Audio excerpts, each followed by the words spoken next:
고린도후서 12장 7절로 10절까지 말씀 우리 함께 있습니다. 시작. 여러 계시를 받은 것이 지극히 크므로 너무 자만하지 않게 하시려고 내 육체의 가시 곧 사탄의 사자를 주셨으니 이는 나를 쳐서 너무 자만하지 않게 하려 하심이라. 이것이 내게서 떠나가게 하기 위하여 내가 3번 주께 간구하였더니 나에게 이르시기를 내 은혜가 내게 주하도다. 이는 내 능력이 약한 데서 온전하여 짐이라 하신지라. 그러므로 도리어 크게 기뻐함으로 나의 여러 약한 것들에 대하여 자랑하리니 이는 그리스도의 능력이 내게 머물게 하려 함이라. 그러므로 내가 그리스도를 위하여 약한 것들과 능력과 궁핍과 박해와 곤고를 기뻐하노니 이는 내가 약한 그때에 강함이라. 아멘. 할렐루야. 하나님이 은혜 주실 축복합니다. 소리 인사 나누시기 바랍니다. 주님의 이름으로 사랑하고 축복합니다. 이제 날씨가 점점 더워지는 날씨가 찾아오고 있어요. 근데 이 계절의 변화를 보게 되어지면서 사람의 마음이 참 간사하다라고 하는 것을 우리가 알게 되어져요. 점점 더위가 오니까 어때요? 시원하고 추운 겨울을 생각하는 거예요. 근데 또 겨울이 또 오게 되어지면 어떻습니까? 참 간사하게도 또 더운 여름을 생각하더라는 거지요. 정말 사람의 마음은 정말 갈대와 같다라고 하는 거예요. 그러다 보면서 그 모습을 보게 되어지면 우리의 마음이 어떤 마음이냐면요, 자꾸만 환경을 바꾸려고 한다는 거예요.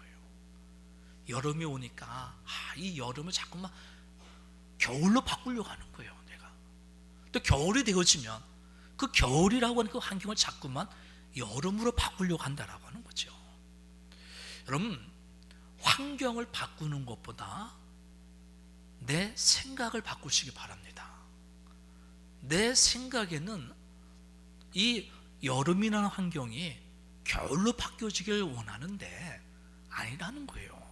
자꾸만 환경을 바꾸려고 하는 게 아니라 하나님이 우리들에게 봄, 여름, 가을, 겨울을 주신 거는요, 우리에게 그 다 필요하기 때문에 주신 줄로 믿습니다. 낮과 밤도 마찬가지예요. 근데 우리는 자꾸만 그 환경을 바꾸려고 한다는 거죠. 사람이 생각할 땐 낮이 많이 있었으면 좋겠죠. 그러나 어떻습니까? 밤도 필요하다는 거예요. 밤은 어둡고 무섭고 어찌 보면 고통스러운 시간이지만 그 밤이 있어야지 새로운 내일을 준비하고 휴식할 수 있는 시간을 가질 수 있다라고 하는 거죠.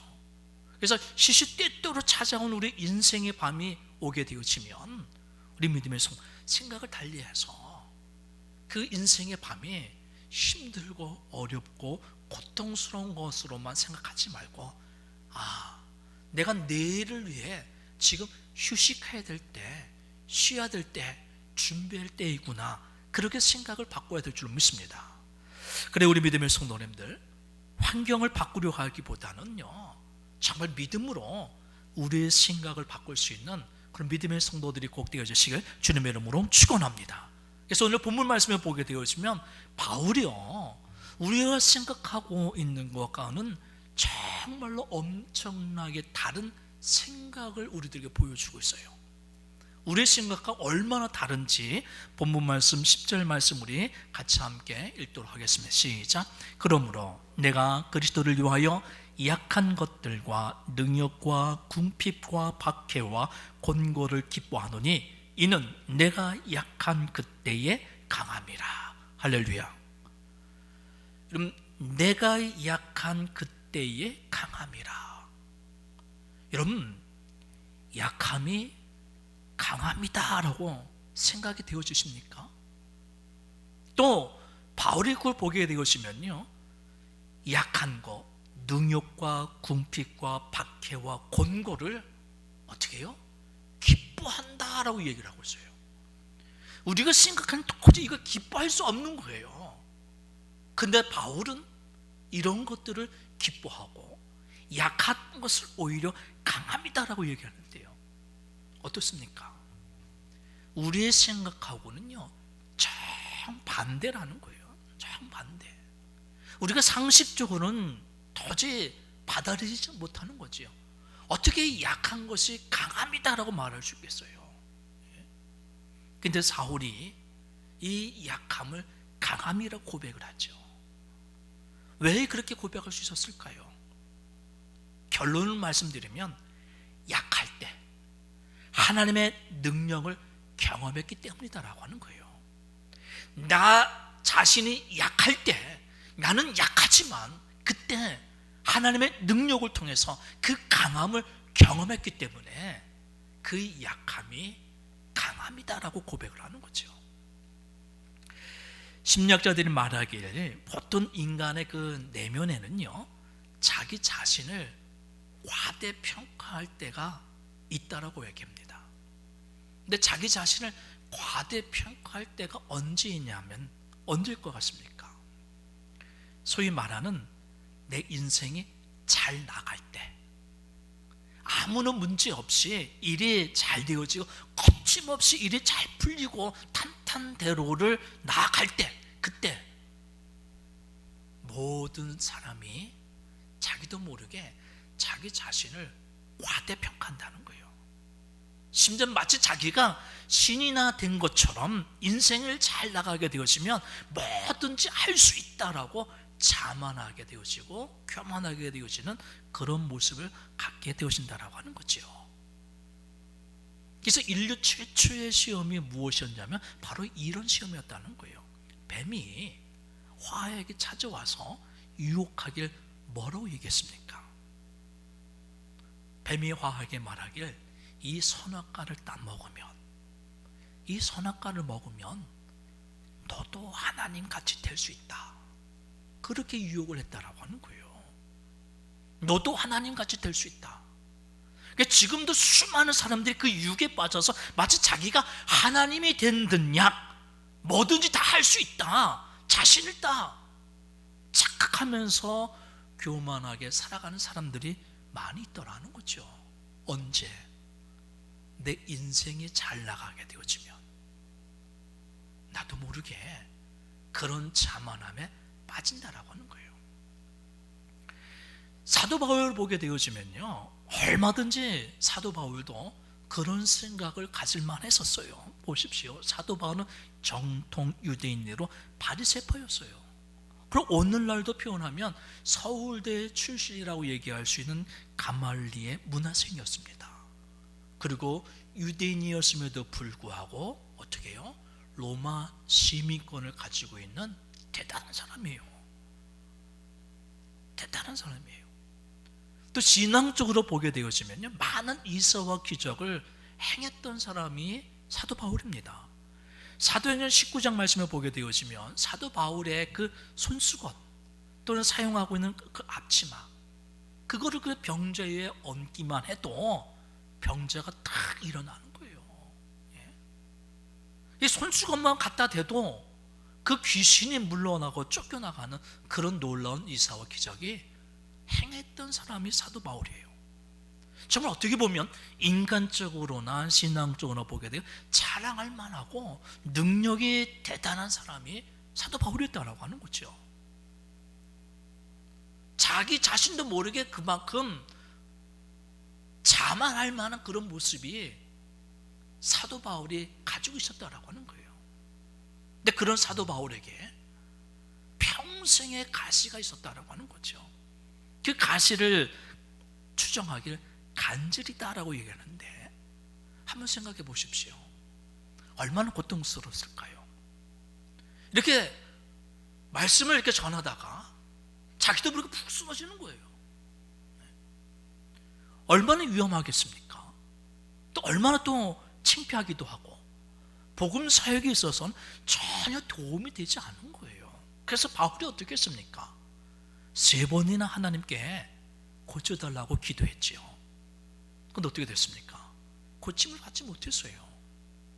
자기 자신은 놀라운 능력이, 손수건만 갖다 대도 병자가 일어나고 귀신이 쫓겨나가는데 정작 자신의 병은 고침받지 못했다라고 하는 거예요.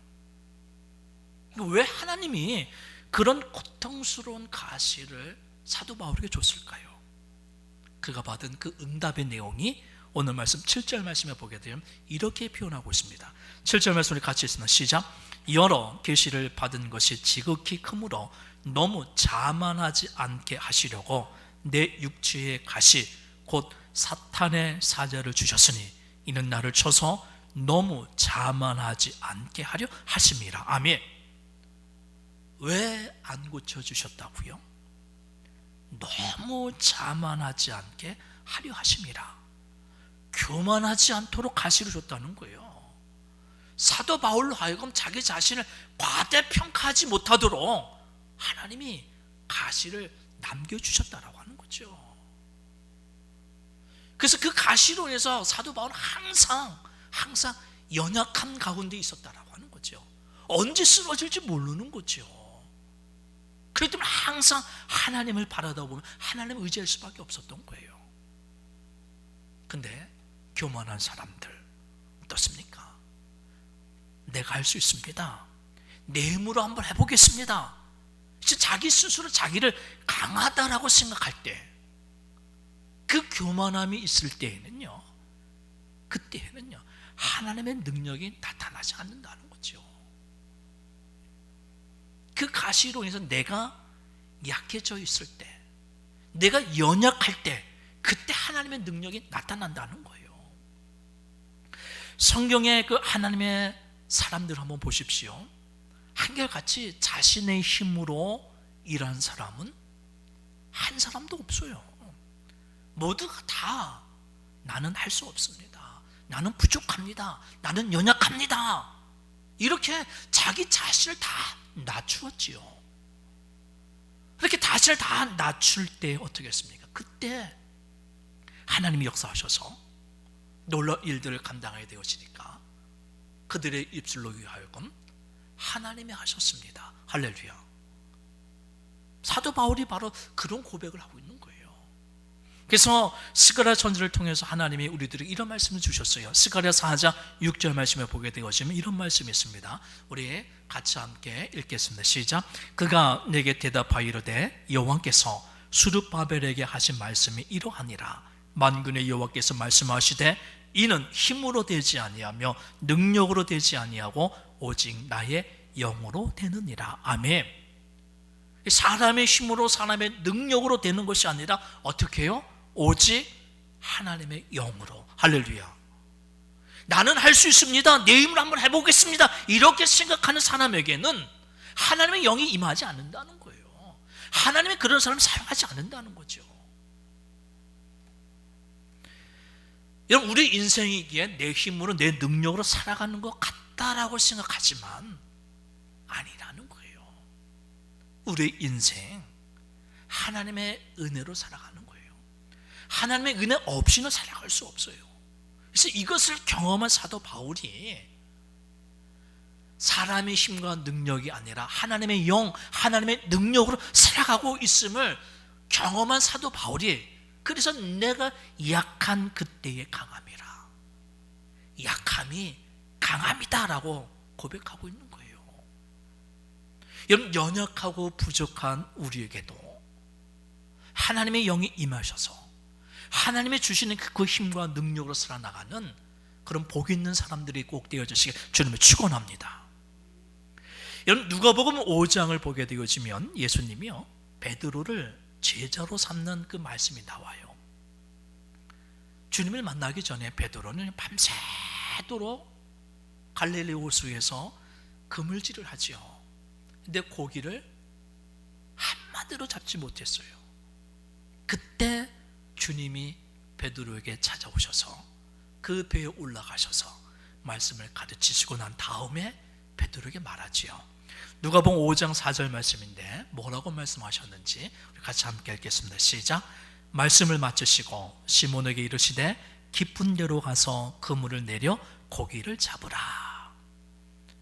이 주님의 말씀에 베드로가 순종해서 정말 깊은 데로 가서 그물을 내려서 고기를 잡았더니만 어떻게 해요? 그물이 찢어질 정도로 많은 고기를 잡았어요. 우리가 너무나 잘 알고 있는 내용이죠. 근데 이런 생각 한번 해보셨습니까? 그런데 주님이 오실 거면 좀 더 일찍 오시지 왜 그렇게 늦게 오셨을까라고 하는 거예요. 밤새도록 고생해서 한 마리도 잡지 못했는데 좀 일찍 오셔서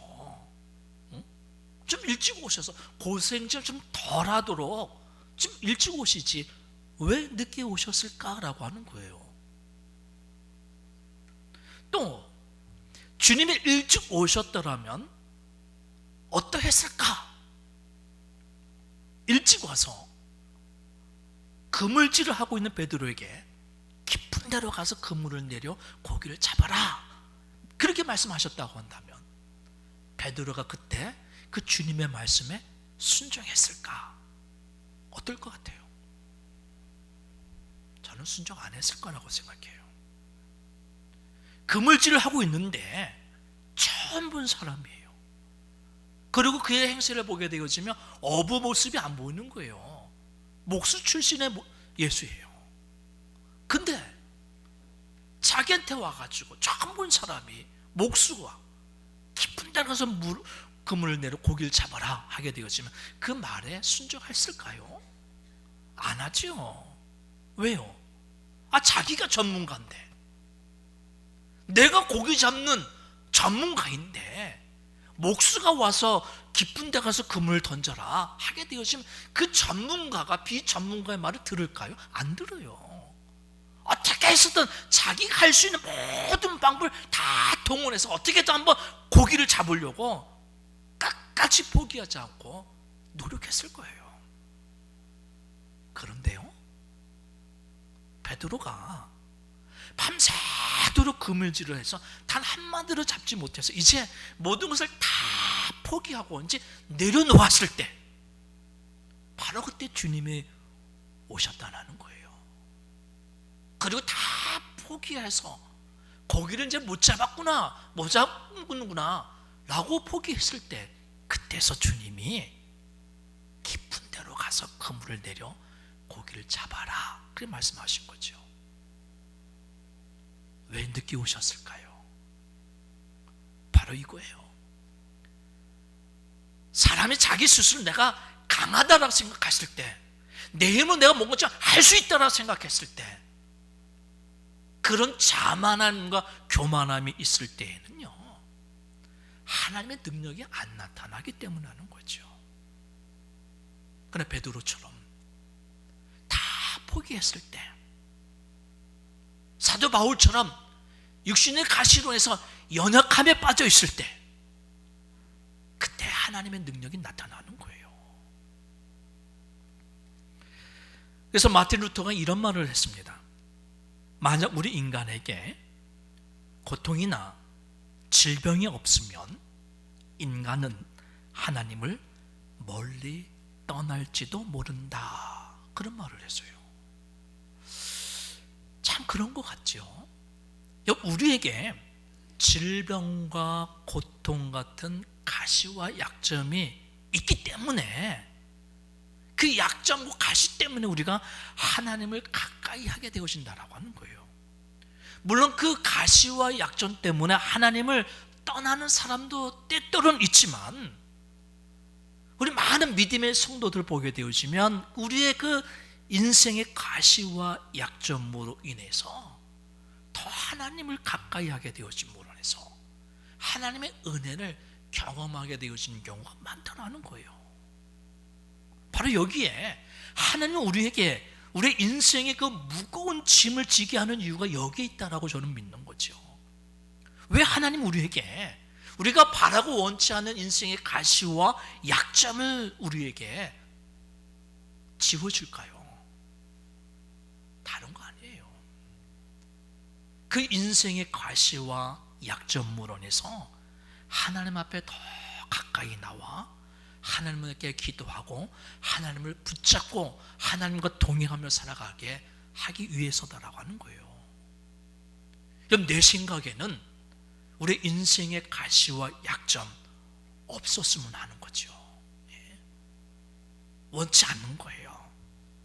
근데 오히려 그 인생의 가시와 약점 때문에 우리가 주님께 나와서 기도하고 하나님과 가까이 함으로 인해서 그 하나님의 은혜와 은총과 축복을 누릴 수 있게 되어진다고 한다면 어때요? 그 약함이 강함이 되어지는 축복의 통로가 되어진다라고 하는 거죠.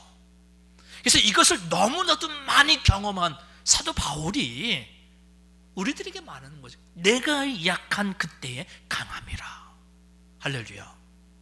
우리 믿음의 성도님들, 말씀 서두에 말씀드렸던 것처럼요, 환경을 바꾸려고 하지 마시고요, 믿음으로 내 생각을 바꾸세요. 약함이 강함이 되어지는 은혜의 통로, 축복의 통로임을 우리가 믿어야 될 줄로 믿습니다. 그래서 우리도 내가 가지고 있는 내 인생의 가시와 약점이 있다고 한다면 그것을 가지고 하나님 앞에 나아가 기도함으로 인해서 내 인생의 가시와 약점이 하나님의 그 강함을 경험할 수 있는 그런 축복의 성도가 되어지시길 주님의 이름 축원합니다. 1944년 겨울에요, 일본 히로시마에 4명의 남자아이들이 고구마를 구워 먹기 위해서 군불 곁에 옹기종기 잘 모여 앉았어요. 근데 이때 아이들이 모여있는데 등 뒤에서 트럭 한 대가 후진을 하고 있는 거예요. 근데 불행하게도 그 트럭 운전사는요, 그 아이들이 옹기종기 모여있는 것을 보지 못했어요. 후진을 쭉 하고 있다가 트럭이 가까이 왔을 때에 3명의 아이들은 잽싸게 피합니다. 근데 그 중에서 제일 어려운 그 소녀는요, 그 고구마에 신경 쓰느냐고 그 피하지 못했어요. 그래서 그 아이가 후진하는 트럭에 밀려 넘어지면서 그 고구마 군불에다 손을 짚은 거예요. 그 일로 병원을 가게 되어지죠. 병원에 환자들이 많이 있다 보니까 그 아이의 차례가 촘촘히 오지 않는 거예요. 더욱이 제일 한국인이었던 그 아이는요, 제일 한국인이라는 그 이유만으로 차별 대우를 받아서 더 늦게 치료를 받게 되어지는 거예요. 늦게 치료를 받긴 받았는데 그로 인해서요, 그 소년의 그 오른손은요, 이 엄지와 이 검지만 원형 그대로 되어졌고요, 나머지 3 손가락은 그냥 붙어버린 거예요. 붙어버려가지고 그냥 하나 손가락처럼 된 거죠. 손가락이 5 손가락이 아니라 3 손가락이 되어지는 거예요. 이런 식으로요. 근데 그 아이가 좀 더 자라게 되어지면서 야구를 하고 싶어 하는 거예요. 야구를요. 근데 오른손잡이였던 그 아이가 이 손가락을 보니까 3 손가락밖에 없는 거죠. 그러면서 생각하길, 이 오른손이 안 되면 왼손이라도 하겠다라고 하면서 왼손잡이가 되기를 결정하고, 그리고 나서 야구를 하게 되었습니다.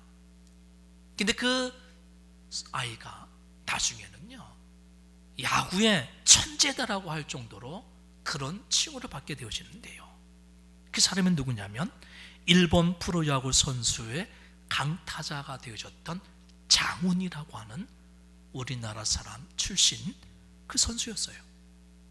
그 기록을 보게 되어지면 통산 3,083개의 안타를 기록했고요, 타율은 3할 1푼 9리, 엄청난 타율을 낸 거죠. 기록한 거죠.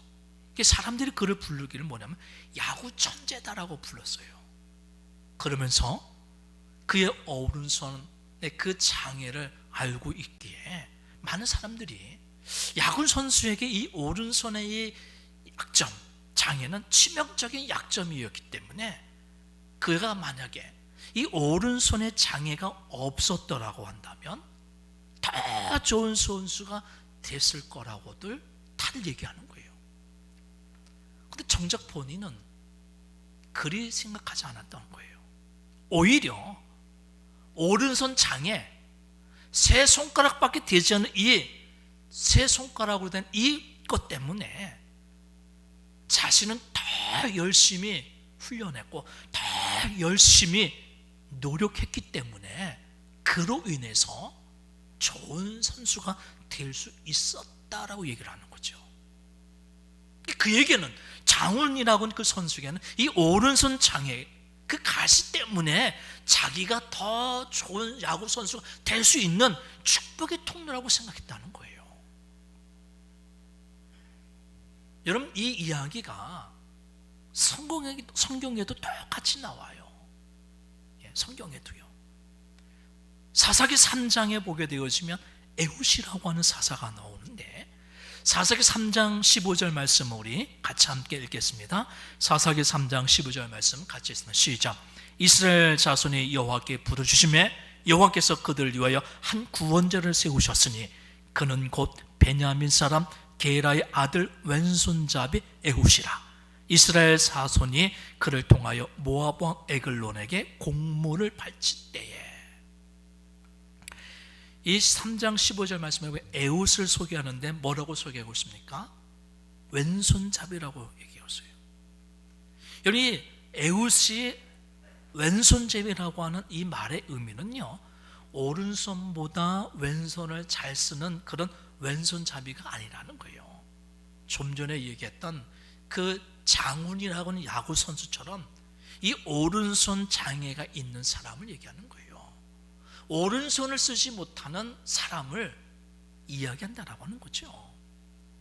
여러분, 이스라엘을 구원한 구원자로 사사로 쓰임 받는 그 에훗이요, 한 손을 못 쓴다라고 하는 것은 어떻게 보면 엄청나게 큰 약점이라는 거예요. 왼손잡이도 아니고 오른손잡이였던 사람이 왜 오른손을 쓰지 못한다고 한다면 얼마나 그 장애가 힘들고 어렵겠습니까? 근데 하나님에게는요, 이것이 전혀 문제가 되지 않는다는 거예요. 우리가 생각할 때는 그것이 문제고 우리가 생각할 그것이 치명적인 약점일지 모르지만 하나님은요, 그런 약점이 있는 에훗을 선택하셔서 이스라엘 구원하는 구원자로 사사로 사용하셨다고 하는 거죠. 우리가 흔히 착각하고 있는 것 중에 하나가 뭐냐면요, 약점이 없는 사람, 재능이 탁월한 사람, 남다른 장점이 있는 사람이 큰 일을 할 수 있다라고 생각을 해요. 근데 아니라는 거예요. 하나님도 그런 사람을 사용하시지 않을까, 그런 착각을 하고 있는데 아니라는 거예요. 우리의 그 잘못된 생각을 없애기 위해서 하나님의 등장시킨 사람이 누구냐면 바로 왼손잡이 에훗이었다라고 하는 거죠. 그래서 많은 성경학자들이 이 에훗의 이 사건을 어떻게 평가한지 아십니까? 오른손을 못 쓰던 에훗, 그는 자신의 그 약점 때문에 하나님을 의지했더니 하나님의 오른손이 에훗의 오른손이 되어주셨다. 할렐루야. 우리 믿음의 성도님들, 이 축복을 우리가 누려야 되지 않겠습니까? 하나님의 오른손이 나의 오른손이 되어지는 그 축복을 누리시길 주는 축원합니다. 내가 아무리 연약하고 부족하다 하더라도요, 하나님의 오른손이 나의 오른손이 되어준다고 한다면 우리도요 훨씬 더 쓰임받을 수 있다고 하는 거예요. 그래서 때론 장점이라는 거 하는 게 남들보다 좀 가진 것이 많고 내세울 것이 많이 있다고 그 장점이라는 것이 때론 하나님 앞에서 복이 되지 못하는 수도 있다고 하는 거예요. 우리가 생각할 때는 건강하고 부유하고 잘 나가고 정말 인생의 황금기를 맞이할 때 좋은 것 같죠.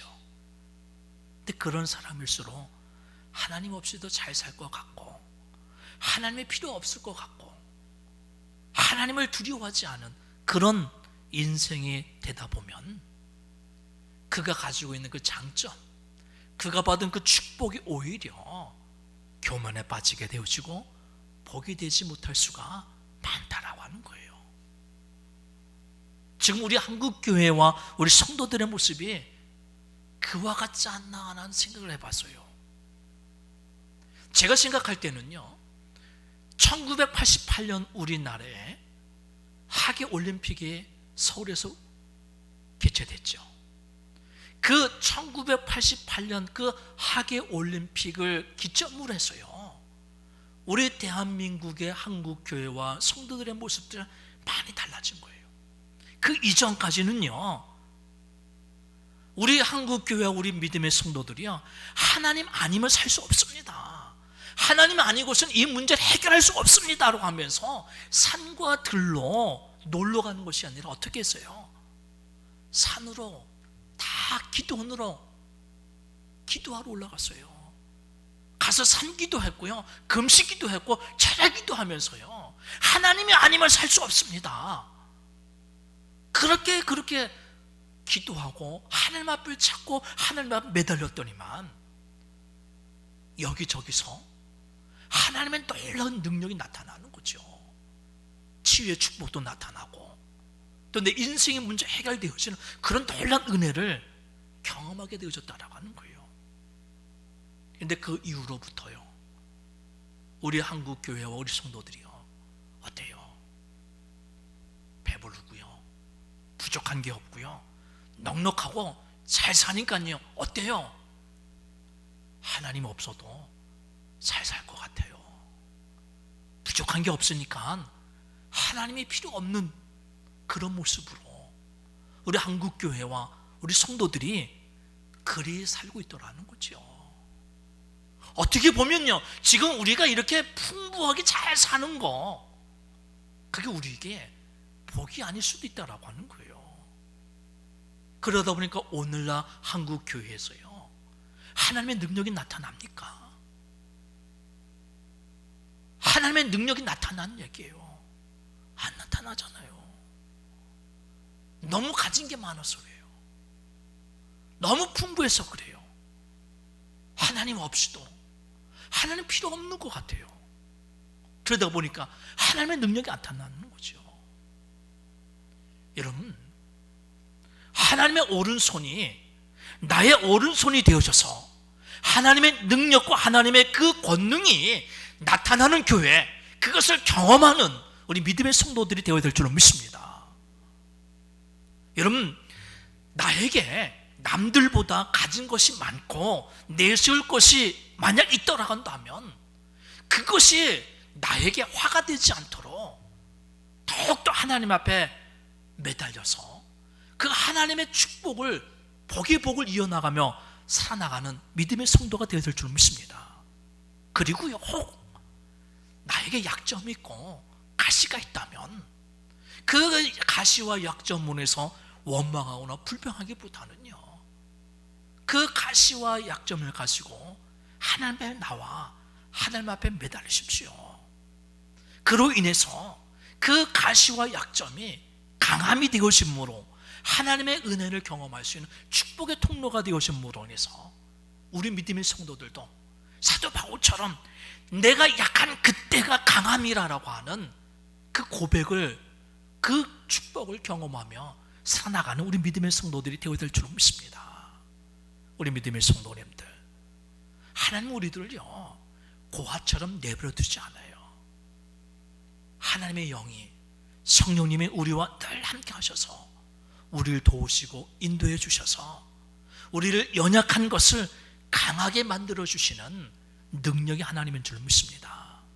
그것을 믿고 우리 믿음의 성도들, 혹 가시와 약점으로 힘들고 어렵다 할지라도 끝까지 하나님 앞에 매달려서 하나님의 오른손이 나의 오른손이 되어심으로 하나님의 그 강함을 경험하며 증거하며 살아나가는 우리 믿음의 성도님들이 꼭 되어주시길 주님의 이름으로 축원합니다. 기도드리겠습니다. 하나님 감사합니다. 주님이 주신 귀한 말씀을 통해 깨닫습니다.